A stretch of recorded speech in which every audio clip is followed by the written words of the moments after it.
Good evening. Let me begin by thanking the organizers of the Mid-East Honor Association Conference 2021 for giving me this opportunity to share what's happening in Myanmar, also known as Burma. Special thanks to the University of Indianapolis, our great partner, who has made it possible for us to join you here at this conference today.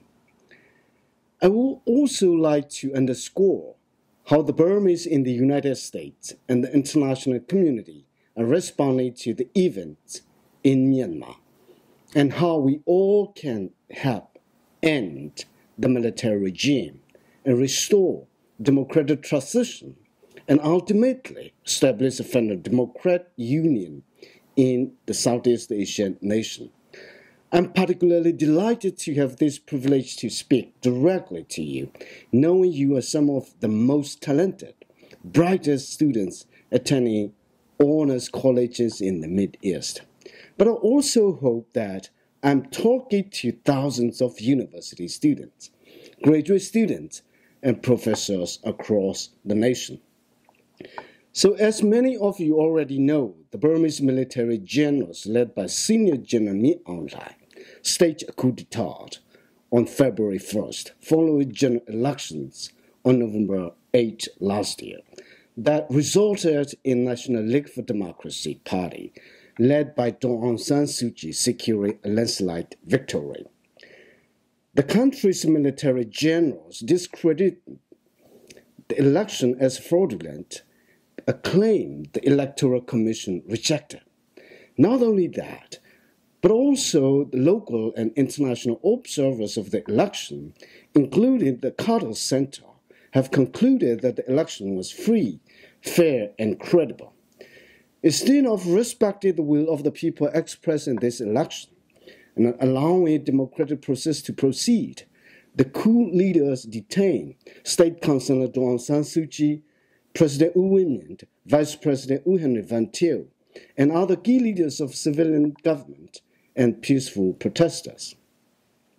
In response, hundreds of thousands of people have taken to the streets to protest against illegal military regime.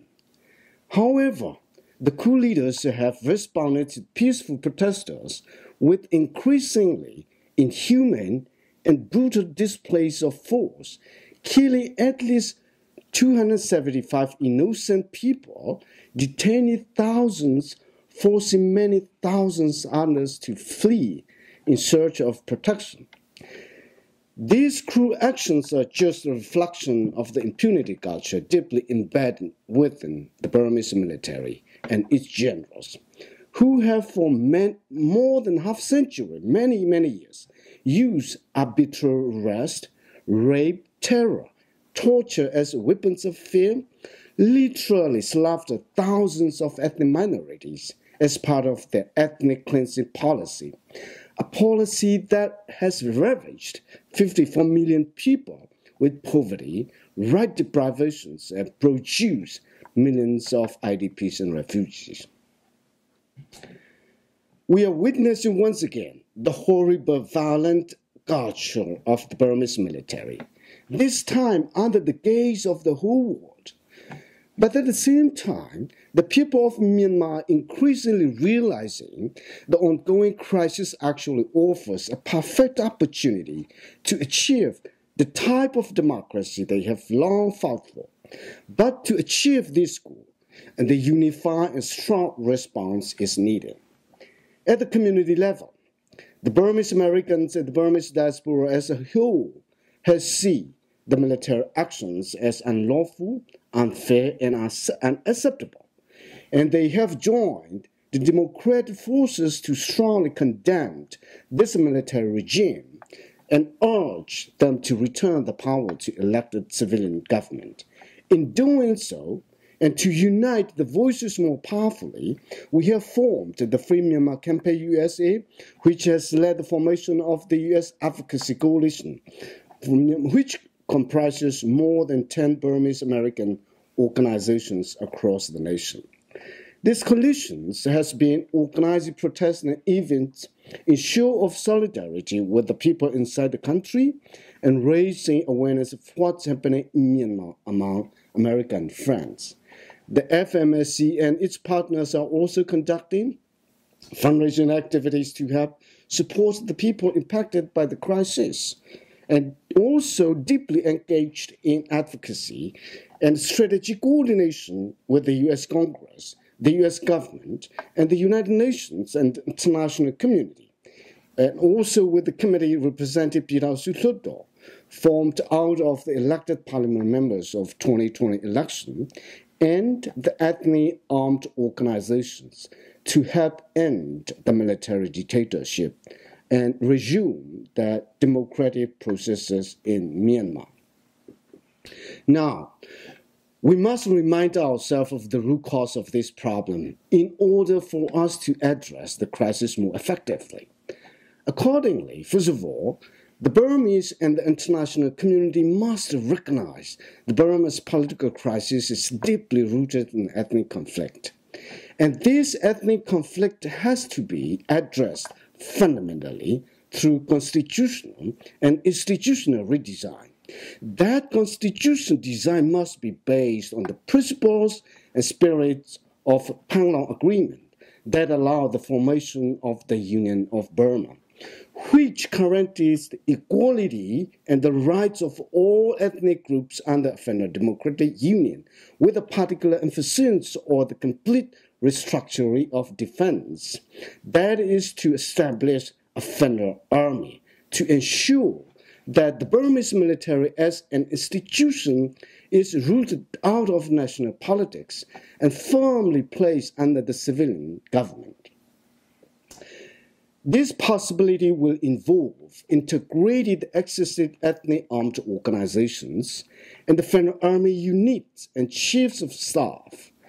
The good news is that most of the EAOs out of the more than 20 active forces see this as a real possibility. As I talk to the people inside Myanmar, the greatest hope that the Burman and non-Burman have common is the hope that federal army will rescue them. But to be able to achieve this federal army under federalist constitution, the main stakeholders will need to continue to work together and coordinate among themselves quickly and effectively. First, one of the key and the most important factors in this revolution is the people's power. This people's movement and peaceful protest, or the civil disobedience movement, must continue and sustain. This is the most critical power that will help us beat the military dictatorship once and for all. And I'm encouraged to see Burmese Americans, Myanmar diasporas, and our friends like you all are supporting and contributing to ensure the success of the people's movement. Second, the committee representing Pirao Sutlodo, formed out of the elected parliament members of the 2020 election, will need to continue to lead us in this fight. Burmese and the international community alike, we all must support the CRPH efforts to form national union government that brings together coalition of 2020 elected members of parliament, ethnic minority forces, diverse and inclusive stakeholders, including EAOs, general strike committees, civil society organizations, women groups, and others. I have every confidence that this interim government will be able to coordinate commendably and quickly as possible key aspects of the movement and be able to also produce federalist democracy as soon as possible. But in this effort, the people of Myanmar need the support of the international community. The United States particularly must continue to lead the international community's effort to help address the crisis in Myanmar effectively. We applaud President Biden for his leadership, for strongly condemning the coup and declaring a national emergency of the U.S. correctly recognizing that the Burmese military actions constitute an unusual and extraordinary threat to the national security or foreign policy of the United States. In addition, the U.S. took additional measures imposing new restrictions aimed at the military junta and their associates in March 4, 10, and additional measures on March 22nd as well. And at least 3 resolutions on Myanmar have been introduced in the U.S. Congress. As many of you have heard, the House resolution condemning the coup of Burma and call it to measure against the safety of the people, including Rohingya, and also to designate the crime as genocide just passed a few days ago. And I was informed by the staffers of Senate Committee on Foreign Relations that the Senate bill will be voted out of the committee this week, and we hope it will pass in the Senate soon after. As much as we are grateful for the support of the U.S. President and the U.S. Congress, we are asking more from them and from the international community. Here are a few things that we would like them to do: to recognize and strongly support the Myanmar interim government that to be formed soon, and also to impose tougher, coordinated and targeted sanctions on the military junta and their associates. Such sanctions must be tough enough to hit the regime hard through a well-coordinated and high-level diplomacy engagement with the U.S. allies in the region, including Southeast Asian nations, South Korea, and the Quadrilateral Security Dialogue members, Japan, Australia, India. This sanction regime must be designed in a way that the effects of it on general population is minimized, while ensuring it produced the desired outcome, that is to help change the behavior of the military generals. But economic and diplomatic sanction alone may not be enough to achieve the outcome. We also ask therefore the U.S. to bring forward a resolution at the UN Security Council, including invoking Chapter 7 of the Charter and the Article of Responsibility to Protect, also known as R2P. Yet, such an effort is likely to fail because China and Russia will suddenly veto it. In such a case, the U.S. and its allies, like-minded partners, such as Canada, UK, France, and all European Union, and the Quad members should consider humanitarian intervention outside of the existing legal framework and the UN mechanism, including providing resources to the EAOs for self-defense. The international community must also utilize as fast as possible the UN mechanism, including the UN Human Rights Council and the International Criminal Court, International Court of Justice, to fully investigate and continue to hold accountable the Burmese military leaders for gross violation of human rights, war crimes, crime against humanity, or genocide. It's too long that they have gotten away without punishment. Without the accountability and justice, Myanmar can't really progress to a better future. And one of the most crucial components of the international community's role is providing humanitarian aid to the people affected by the crisis.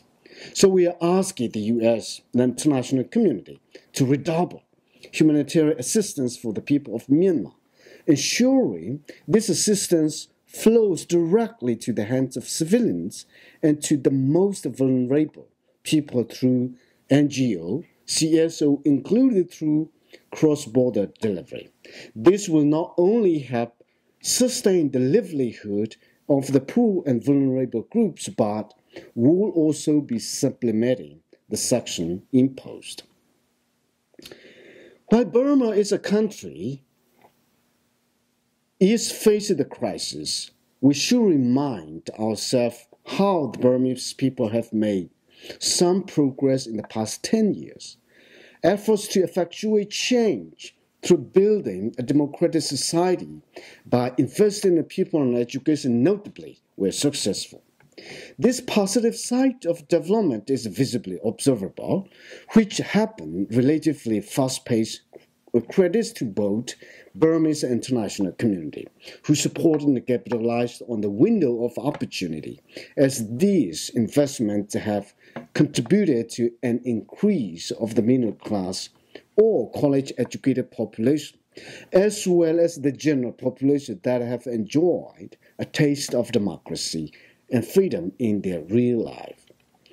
Along with this societal change, Myanmar has begun to see a shift of culture for the Burma chauvinism to mutual recognition, mutual respect, and mutual appreciation, and celebrating all people, regardless of ethnicity, religious beliefs, reflected from the policy environment created by the leadership of Aung San Suu Kyi.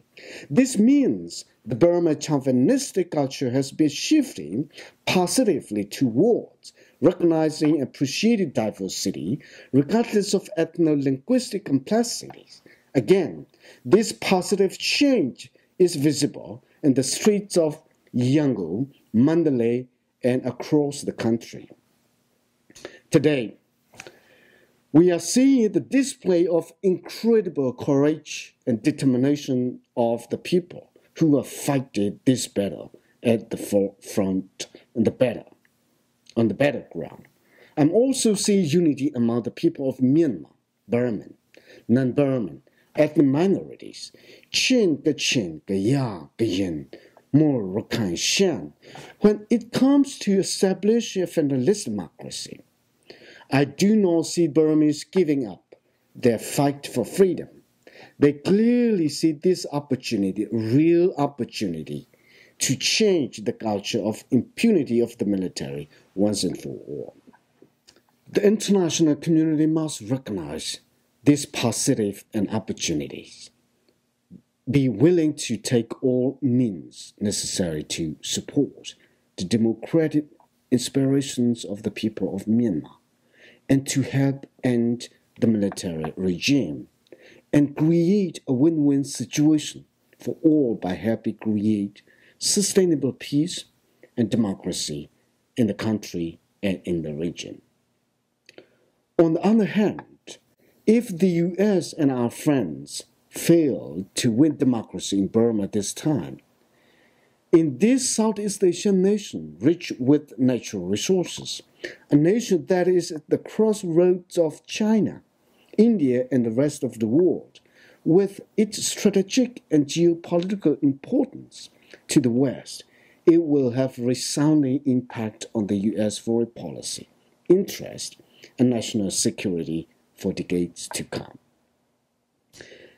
But as much as I do, we all must have faith in the peoples of Myanmar this time around, who are effectively utilizing their own power coming from the weapons themselves through daily protest, civil disobedience movement designed to cripple the junta. They are combining the leadership and experiences of the 1988 and 2007 uprising with a new young generations with talents, creative, innovative thinking actions, full utilization of 21st century technological media, pull diverse resources together, and collaborated with all types of organizations, participated by all walks of life, with a clear convictions and commitments, and that say no to the military dictatorship. I have a dream that one day all people of Myanmar, regardless of one's ethnicity, nationality, or religious beliefs, whether big or small, strong or weak, rich or poor, will treat one another the same, with equality, live peacefully with love under federal union with respect and dignity. Thank you for standing with the people of Myanmar and for fighting this fight along with us. God bless you. God bless American people. And God bless the United States of America.